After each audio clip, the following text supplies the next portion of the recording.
언젠가 한 선교사님을 대접하려고 유명하다 하는 카페에 갔습니다.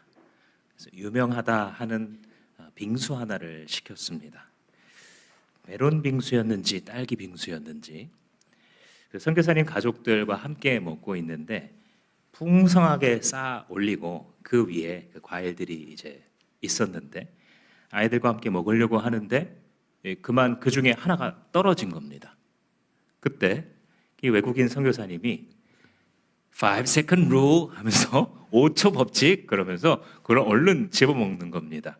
카페가 사람이 많고 웨이팅이 있는 그런 카페였기 때문에 테이블도 아마도 뭐 그렇게 청결하지는 않았을 것 같다 이런 느낌인데 얼른 그것을 집어먹는 것이었습니다.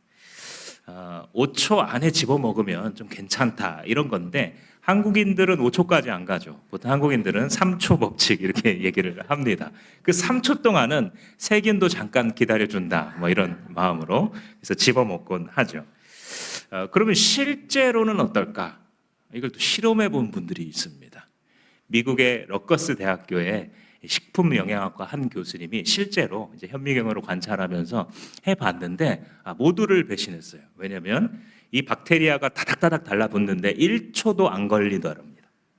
0. 몇 초 안에 충분한 숫자의 박테리아가 이미 달라붙는다는 거예요. 그리고 시간보다 훨씬 중요한 것은 음식의 재료래요.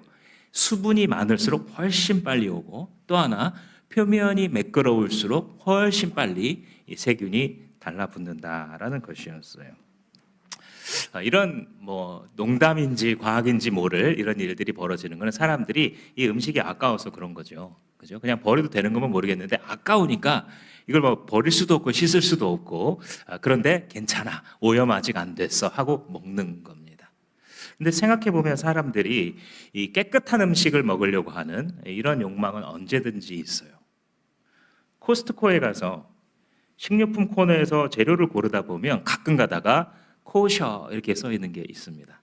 유대인들의 그 정결 예법에 따라서 이건 부정하지 않고 깨끗하게 만들어진 음식이다 이런 뜻입니다. 카이스트나 몇몇 학교에 가보면 학생 식당에서 할랄 메뉴를 제공하죠.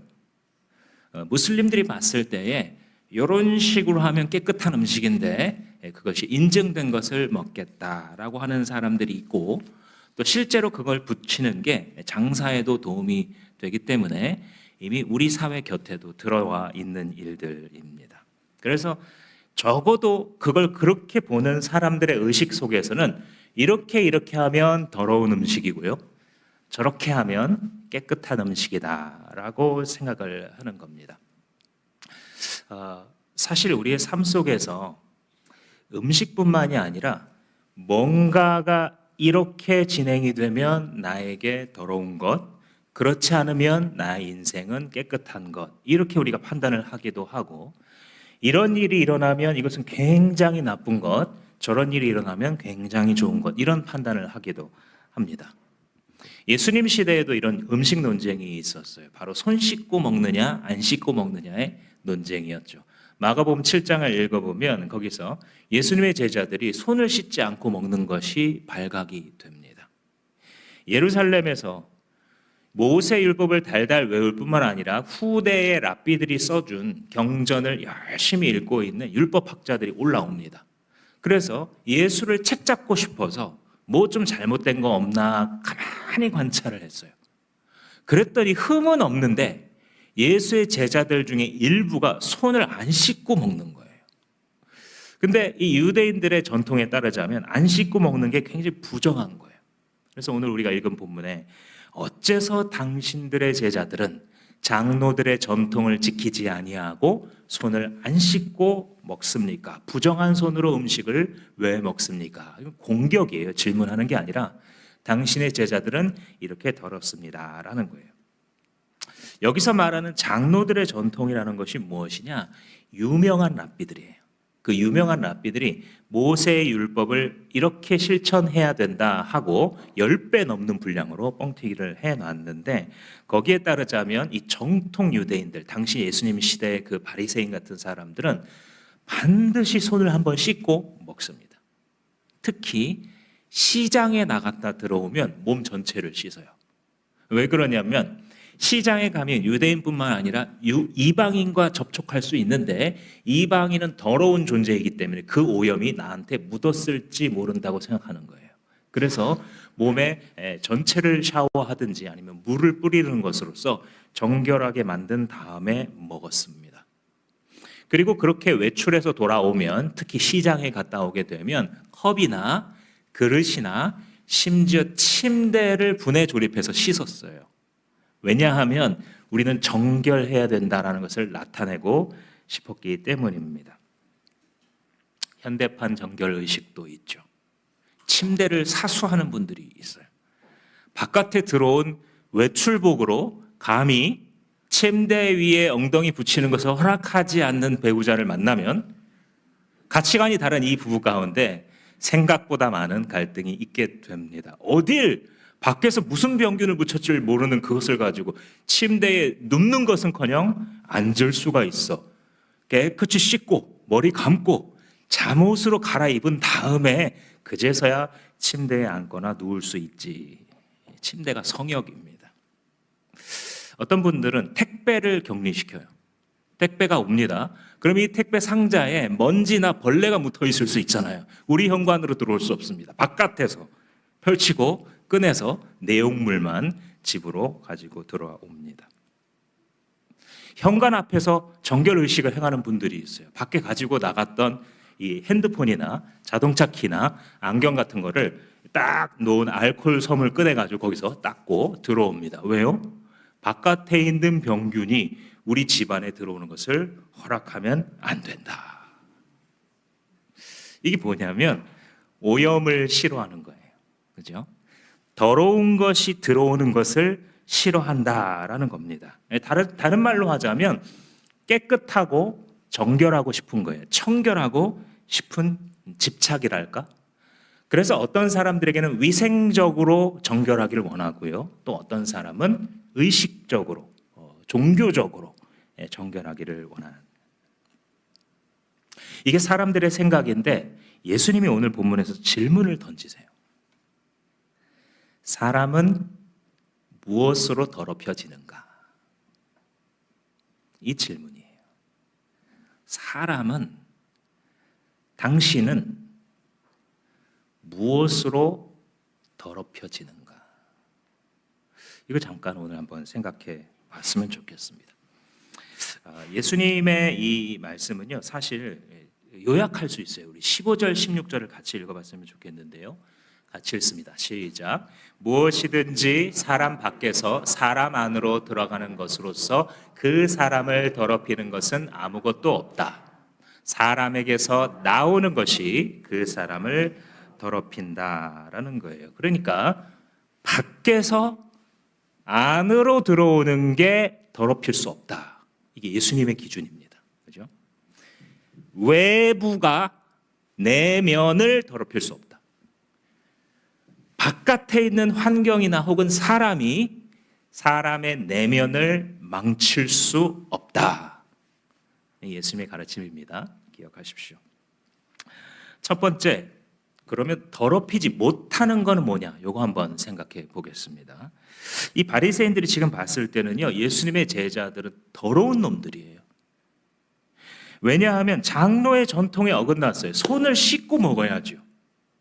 저 이방인들처럼 저렇게 행동하고 먹는 사람들은 아니에요. 예수가 만약에 참된 랍비라고 한다면 반드시 지적하고 가르쳐 줬을 테인데 그 핵심 제자들조차 그렇게 하지 않는 것을 보면 저건 잘못된 가르침이야. 바리새인들은 생각을 했습니다. 물론 하나님께서 그러한 말씀을 주신 것은 아니고요. 랍비들이 가르친 전통입니다. 모세율법에 있는 것은 굉장히 간단해요. 레위기 11장에 보면 무슨 음식은 먹을 수 있고 무슨 음식은 먹을 수 없고, 레위기 12장에서 15장까지는 그들의 생활 속에서 만나는 여러 가지 부정해지는 것을 피하라는 방법에 대해서 이야기해요. 예를 들어서 시체를 만지거나 피가 흐르거나 하게 되면 그때 부정하다라고 해서 정결의식을 행해야 됩니다. 그런데 그것은 무슨 음식을 먹거나 무엇을 만지면 절대적으로 더러워져서가 아니고, 그런 것들은 죄와 죽음을 상징하는 것이기 때문에 구약에서는 그림을 가지고 신앙을 교육했던 방식을 따라서 그들이 먹든지 마시든지 무슨 행동을 하든지 무슨 작업을 하고 있든지 하나님 앞에서의 거룩을 생각하도록 만드는 주님의 교육 방식이었어요. 그 외부에 있는 물질 자체를 만지거나 먹는 것으로 절대적으로 더럽혀지지 않습니다.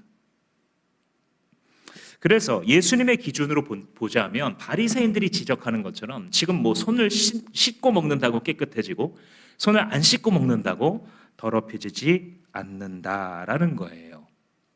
그게 사실입니다. 예수의 제자들은 손 안 씻고 먹었지만 결코 더럽혀지지 않았습니다. 더 나아가서 바리새인들이 너희들은 더럽다라고 규정했지만 그 규정 때문에 예수의 제자들은 더럽혀지지 않았습니다. 당신들은 더러워라고 하는 모욕과 비방이 사람을 더럽히는 것이 아닙니다. 우리가 예수의 제자로 살아가면서 다른 사람들의 시선이 나를 더럽다고 말하고 모욕한다 할지라도 더럽혀지지 않습니다. 왜냐하면 밖에서 안으로 들어오는 것은 우리를 더럽게 만들 수 없기 때문이에요.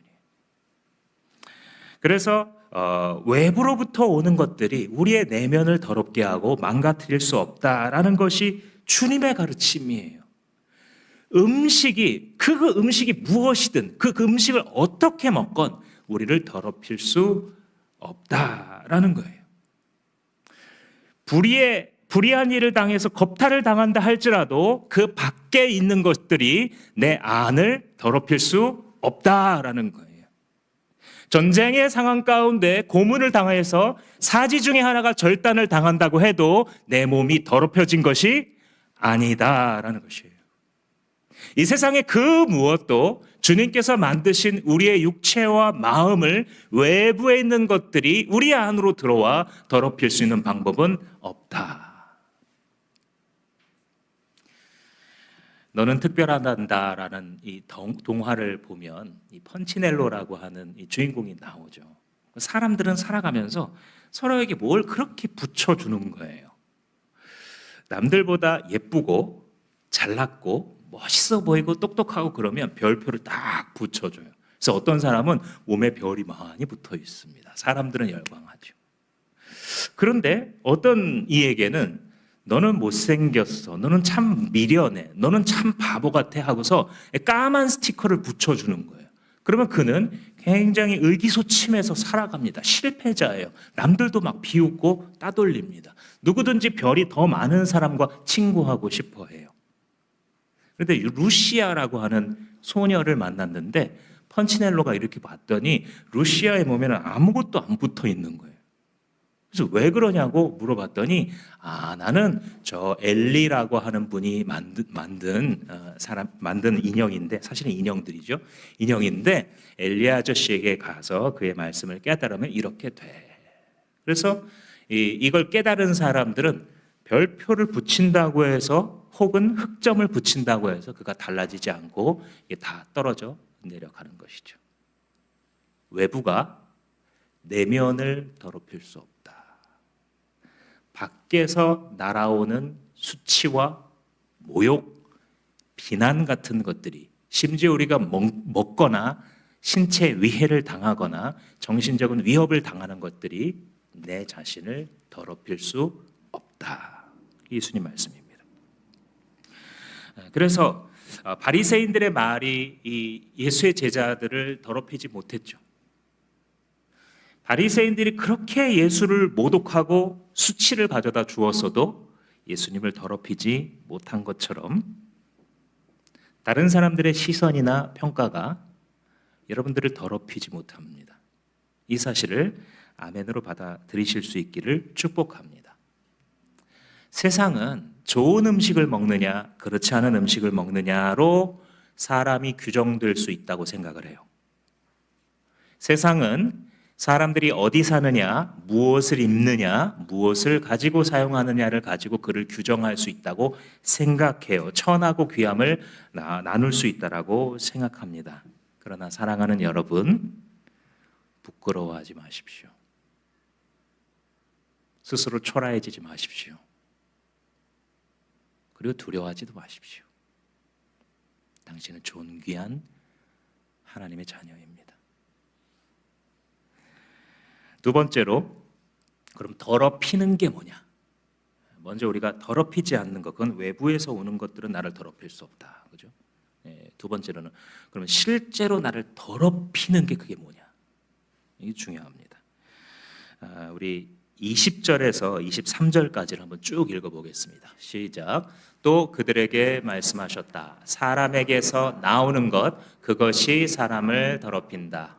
나쁜 생각은 사람의 마음에서 나오는데 곧 음행과 도둑질과 살인과 간음과 탐욕과 악의와 사기와 방탕과 악한 시선과 모독과 교만과 어리석음이다.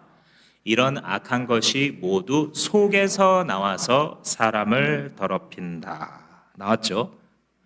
우리를 진짜 더럽히는 것은 뭐냐면 속에서 나오는 것들이에요. 밖에서 오는 것들은 진짜로 더럽히지는 못해요. 더럽힌 척을 합니다. 거기 속으면 그렇게 살아가는 거죠. 그런데 예수님이 보실 때에도 더러워지는 방법이 있어요. 그게 뭐냐면 속에서 나오는 것들을 그대로 발산하는 겁니다. 내 마음속에서 나오는 이런 것들은 한마디로 탐욕이라고 부를 수 있어요. 육체의 정욕을 따라 살아가는 모든 것들이 우리를 더럽힌다라는 사실을 기억하고 말씀을 들으십시오. 음행에 관련된 단어들이 나와요. 음행과 간음과 호색하는 이런 것들 마음속에 있을 수는 있어요. 그렇죠? 어떤 유혹으로 찾아올 수 있어요. 왜요? 이 세상은 타락한 세상이기 때문에 귀신은 항상 거룩한 남자들을 무너뜨릴 때 10중 8구 이 방식으로 한 번은 걸기 때문에 우리의 마음속에 이런 자극과 충동이 일어납니다. 그런데 그것을 가지고 밖으로 실현시키는 것은 전혀 다른 문제예요. 이 음행과 방탕 이런 것들, 그 다음에 미움과 질투죠. 나에게 이 사람이 나를 힘들게 만드는 것 같아. 그러면 그 사람이 그 다음 또 미워요. 혹은 비슷한 것 같았는데 이 사람이 잘 풀리면 왠지 마음이 너무나 힘듭니다. 나는 왜 이 모양이 꼴일까? 질투죠. 모독이나 비난, 그런 것들을 가지고 내 마음에 상처가 생기면 다른 사람들을 비난하는 거예요. 지금 바리새인들이 그렇게 하고 있는 것이죠. 교만과 어리석음, 나는 괜찮다라고 생각하는 거예요. 근데 그것과 어리석음은 한 끗 차이입니다. 그래서 교만한 사람, 자기를 돌아보지 못하면 항상 이를 그르치게 되어 있습니다. 지혜로운 자들 같아요, 바리새인들이. 그죠? 그러나 가장 어리석은 사람들입니다. 그래서 이런 것들이 우리 안에 유혹으로서 찾아올 수는 있지만 그런 것들을 입으로 꺼낼 때 나를 더럽히게 되는 거예요. 그런 것들을 손발로 꺼낼 때 내가 더러워지는 겁니다. 예수님 말씀을 들으십시오. 이게 진짜 더러운 사람이에요. 외부에 있는 환경과 사람이 나를 더럽히는 게 아니고 내 안에서 나오는 것들이 밖으로 실현될 때 그게 나를 더럽히는 거예요. 예수님 그렇게 보세요. 따라서 이 바리새인들이 지금 하고 있는 모든 행동들은 예수님의 이 말씀에 다 잡히는 거예요. 겉으로는 바리새인들이 가장 깨끗해 보입니다. 그렇죠? 정결하고 의식 절차 다 따르고. 그런데 사실은 바리새인들의 안에서 밖으로 나오는 것들이 그들을 정말 더럽게 만들고 있는 거예요. 예를 들어서 질투. 예수님이 자기들이 원래 존경받았잖아요. 그 율법의 말씀을 잘 지키는 것으로. 근데 예수라는 사람이 갑자기 나타나가지고 많은 사람들이 그걸 존경하고 세례받고 그의 치유를 받으니까 질투가 일어나죠. 그죠? 그런 인지상정이죠. 나보다 더 잘 나가는 것 같고 나보다 더 앞서가는 것 같은 사람 생기면 배가 아플 수는 있죠. 그러나 그것과 예수를 깎아내리는 말과 결정을 하는 것은 별개의 문제인 것입니다. 악한 시선이라 그랬죠. 또 하나는 악한 시선. 이 제자들을 바라볼 때 못마땅한 거예요. 저들은 잘못되었다라고 하는 결론을 이미 갖고 있어요. 이것이 그들이 실현시키고 있는 또 하나의 자기를 더럽히는 방식이었어요. 또 모독이라 그랬죠. 예수님은 더러워. 예수 제자들은 더러워. 부정해. 라고 말을 하고 비판을 함으로써 누가 더러워진 거예요? 이 바리새인들이 더러워진 거예요. 교만. 우리는 장로의 전통을 지키는 자들이야. 우리는 절차대로 했어. 우리는 신앙의 규칙대로 잘 했어. 근데 교만의 이 뒷면은 뭐라 그랬죠? 어리석음. 가장 어리석은 말을 하고 있는 거잖아요. 주님을 못 만나요, 결국은. 아무것도 일자무식한 배우지 못한 사람들은 예수님 잘만 만나는데 최고로 똑똑한 이들은 그저 자기를 의롭다 하기 때문에 예수님을 못 만나는 바보 같은 일을 하는 거예요. 탐욕. 탐욕의 대표적으로 이 바리새인들과 당시의 이 율법학자들이 고르반이라고 하는 제도를 만들었어요. 이거는 문자적으로 말하자면 받쳐진이라는 뜻이에요. 자기의 집에 연로하신 부모님이 있는 거예요. 부모님이 경제력을 갖추고 있으면 뭐 큰 상관이 없겠지만 어려워요. 그래서 그 부모를 도와드리고 봉양해야 될 의무가 있는 거죠. 그런데 이 사람이 이렇게 보는데 아까워요. 왜냐하면 이거 내 자식 주고 싶고 우리도 먹고 살아야 되거든요. 물론 지금도 경제 생활을 하기 때문에 수입이 들어오지만 그래서 어떻게 하냐? 하나님께 바쳐짐 하고 선포를 하게 돼요. 이 선포가 공증을 받게 되면 더 이상 그 분량에 대해서는 아무도 못 건드립니다. 그런데 아이러니하게 그럼 못 건드린 그 고르반은 어떻게 되었느냐? 자기가 평생 관리하면서 조금씩 씁니다. 결코 주님께 드려진 게 아니에요. 이걸 어떻게 보신다고요? 더럽다. 너의 속에 있는 그 탐욕을 고르반이라는 언어로 포장해서 행위해낸 것, 그것이 너를 더럽혔다라는 거예요. 예수님 말씀하시기를 이사야 선지자의 예언을 인용하면서 너희들이 입술로는 나를 공경하는구나. 그런데 너희 마음은 어떻니? 그 마음은 나에게서 멀리 떨어져 있어. 너희들이 인간이 만들어 이런 고르반 같은 장로들의 전통을 지키느라고 제5계명의 하나님의 말씀, 부모를 공경하라라고 하는 말씀을 정면으로 위배하고 있다. 너희들의 마음은 하나님의 뜻을 행하는 것과는 전혀 거리가 먼 삶을 살고 있어. 너희들의 마음은 더럽혀진 거야 라고 말하는 거예요. 사실 이 바리새인들이 보여준 위선이라는 게 그렇죠. 실제로도 마음속으로 하나님의 뜻을 순종하고 싶은 마음이 없어요, 이들은. 그런데 겉으로는 하나님의 뜻을 가장 잘 행하는 척하고 있기 때문에 더욱 더러운 거예요. 그래서 우리가 이걸 적용해 보자면 외면적인 어떤 종교적인 문법이 있어요. 그죠? 어느 종교나 그래요. 이렇게 하는 게 그 종교에서 인정받는 어떤 외면의 모습이 있고 인간은 이걸 금방 터득하게 되어 있습니다. 그런데 그런 외면적인 종교 행위를 잘 따른다고 해서 반드시 그 사람이 정결한 게 아니구나. 이걸 배우게 되는 겁니다. 예를 들어서 우리 기독교로 말하자면 예배에 잘 참석하는 거. 그죠? 헌금과 11조를 잘 드리는 것. 그리고 봉사하고 누군가에게 섬기는 직책을 갖고 있는 것. 그 자체로 귀하죠. 오해는 하지 마십시오. 오히려 오늘날 시대에는 이런 것들이 사라진 시대라. 그런데 오늘은 그걸 말하는 게 오늘의 주제가 아니기 때문에 생략하겠습니다. 그것들 귀해요. 귀한 게 맞는데 그게 사람의 정결과 부정을 판단하는 정확한 기준은 아니라는 거예요. 사람의 내면이 정결하다라는 것은 그가 마음을 어디에 쓰는가와 관련이 있어요. 그래서 신앙의 외면적인 모습이 있다고 해서 반드시 그 사람이 하나님을 향한 경건을 가지고 있다라고 말할 수 없는 것이죠. 마지막으로 그러면 어떻게 깨끗게 될 수 있는가를 나누겠습니다. 먼저 우리를 더럽히지 못하는 것, 그것은 외부에서 안으로 들어오는 게 우리를 더럽힐 수 없다 그랬죠. 두 번째로는 더럽히는 게 뭐냐? 나를 더럽히는 것은 내 마음속에 들끓고 있는 죄의 유혹들을 밖으로 표출할 때 내가 더러워진다. 이거 배웠죠. 그런데 사실 더럽혀지지 않는 거로는 부족해요. 그렇죠? 왜요? 이미 더럽기 때문에.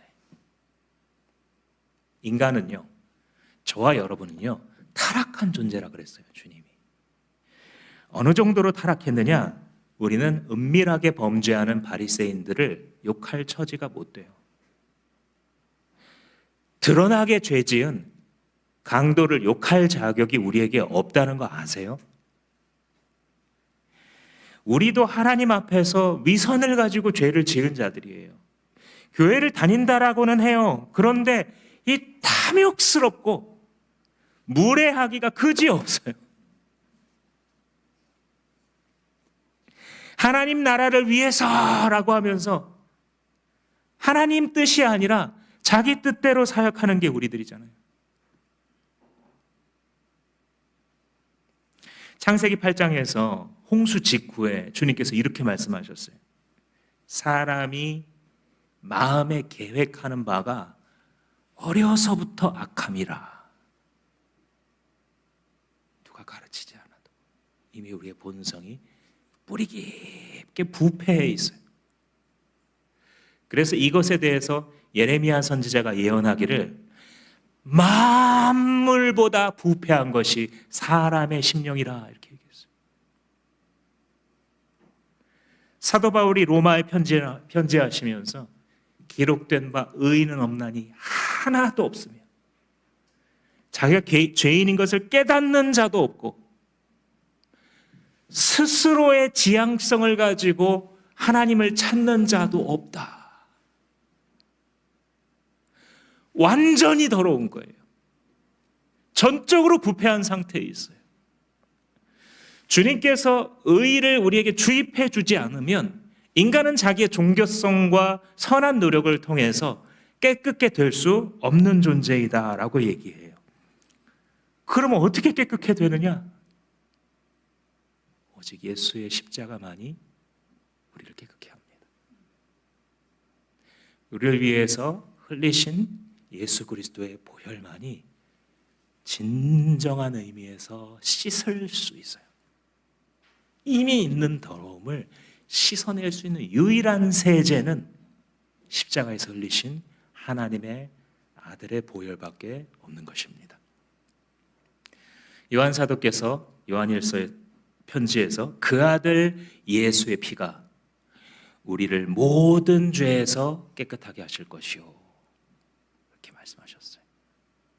히브리서 기자는 하나님의 뜻을 따라서 예수 그리스도가 자기의 몸을 단번에 들이심으로 우리가 거룩함을 입게 되었다라고 얘기합니다. 예수 십자가밖에 없는 거예요. 예수 보혈밖에 내가 정결케 되고 내 죄가 씻어지는 방법 없는 것입니다. 요한복음은 복음서 중에서 예수님의 마지막 그 6월절 만찬 장소를 클로즈업해서 들어가는 그런 복음서죠. 몇 장에 걸쳐서 예수님의 기도, 예수님의 하신 말씀, 예수님의 축복, 예수님의 예언이 몇 장에 걸쳐서 담겨져 있죠. 그런데 예수님이 발을 씻으시면서 베드로 앞에 이르렀어요. 그러니까 베드로가 뭐라고 말을 하냐면 주님 나를 절대로 씻기실 수 없습니다. 이렇게 대답을 해요. 왜냐하면 베드로가 생각할 때 당신은 선생님이고 나는 제자인데 제자가 스승님의 발을 씻어드려야지 어떻게 스승님이 내 더러운 발을 씻으시는가. 혹은 베드로는 이때 이미 예수 그리스도를 주로 주인으로 모시고 있었기 때문에 종이 주인의 발을 씻는 거지 어떻게 내가 존경하고 사모하는 나의 주인이 내 발을 씻습니까? 내 발이 지금 얼마나 더러운데? 라고 하는 애정과 존경의 표시예요, 사실 이 말이. 그래서 예수님이 사실 내심으로는 기뻐하셨을 것 같아요. 네가 나를 공경하는구나, 이 면에 있어서는. 그런데 아마도 그 말을 참으시고 예수님은 대신 이렇게 말씀하십니다. 내가 너를 씻어주지 않으면 너는 나와 상관이 없도다. 예수의 피가 아니면 여러분들 하나님과 상관없는 사람들입니다.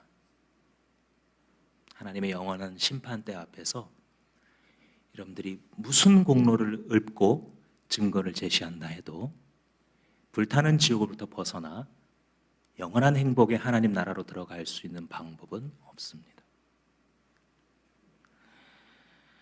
제자들에게 예수님께서 말씀하시기를 베드로야, 이미 목욕한 사람은 발밖에 씻을 것이 없다라고 말씀해 주셨어요.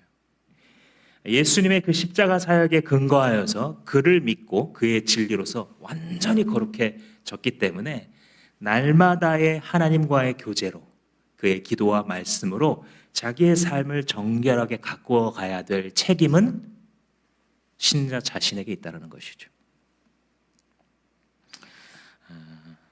사랑하는 성도 여러분, 여러분들 가운데 혹시 세상의 시선이나 다른 사람들의 말 때문에 마음이 아픈 지체가 있습니까? 그럴 때 정죄하지 않으시고 안아주시는 예수님을 바라보시기를 축복합니다. 넌 부족해. 겨우 그걸로 되겠어? 너는 망친 거야. 너는 더러워졌어. 이렇게 말하는 세상이 아무리 그 목소리를 높인다고 해도 우리 앞에 서 계신 예수 그리스도는 이렇게 말씀해 주세요. 얘야, 너는 내 피로 정결해졌어. 기죽지 마. 너는 나의 존귀한 사람이야. 밖에서 오는 것들이 우리를 더럽힐 수 없기 때문에 우리는 세상으로부터 오는 모든 목소리와 어떤 시선도 예수께서 정결케 하신 존재를, 우리의 영혼 존재를 더럽힐 수 없다는 사실을 여러분들 마음에 기억하시기 바랍니다. 그럴 때에 여러분들이 그 상처와 아픔으로부터 일어나게 될 줄로 믿습니다. 또한 여러분들 가운데 혹시 질투나 미움이나 상처에 사로잡혀서 예수님의 다른 제자들을 모독하고 비방하고 계신 분들이 있습니까? 저 사람은 악하고 나는 선하다고, 나는 맞는데 저들은 틀렸다라고 생각하는 것은 회개해야 되는 교만이에요. 그런 것은 없어요. 나는 다 맞고 저들은 다 틀렸고, 그런 것은 없어요. 만약에 그런 데 묶여 계신 지체가 있다라고 한다면 여러분, 주님의 자비하심으로 권합니다. 자기 자신을 돌아보십시오. 가장 복된 거예요. 상처로 인해 넘어져 있을 때에 자기를 망가뜨리고 정말 더럽히는 것은 그 말이 아니에요. 그 행동이 아니에요. 그것으로 인해 사람 속에서부터 나와서 표출되는 것 때문에 내가 더럽혀지는 것입니다. 스스로 의인이라고 말하는 사람은 예수님과 상관없는 사람이에요. 반대로 자기의 가슴을 찢으면서 이 죄인을 어찌하오리까 하는 그 사람을 예수님은 정결케 해주시는 것입니다. 사랑하는 성도 여러분, 복음은 네가 네 자신을 팍팍 닦아서 깨끗해져라 하는 요구가 아니에요. 복음은 자기의 힘으로 도저히 씻을 수 없는 우리의 마음 속에 있는 그 타락과 더러움을 위해서 예수님이 대신 더럽힘 당하시고 십자가 위에서 그 모든 오물을 다 뒤집어 쓰셨다는 소식이에요.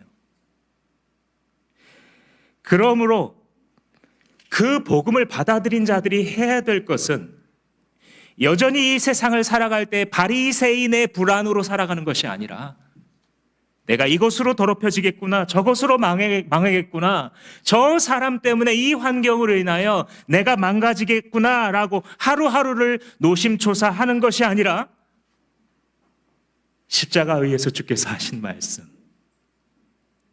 다 이루었다, 다 치렀다, 내가 너의 죗값을 다 지불하고 너를 정결케 하였다 라고 하는 음성을 듣고 사는 것입니다. 구원받은 형제 자매요, 당신은 이미 목욕하였습니다.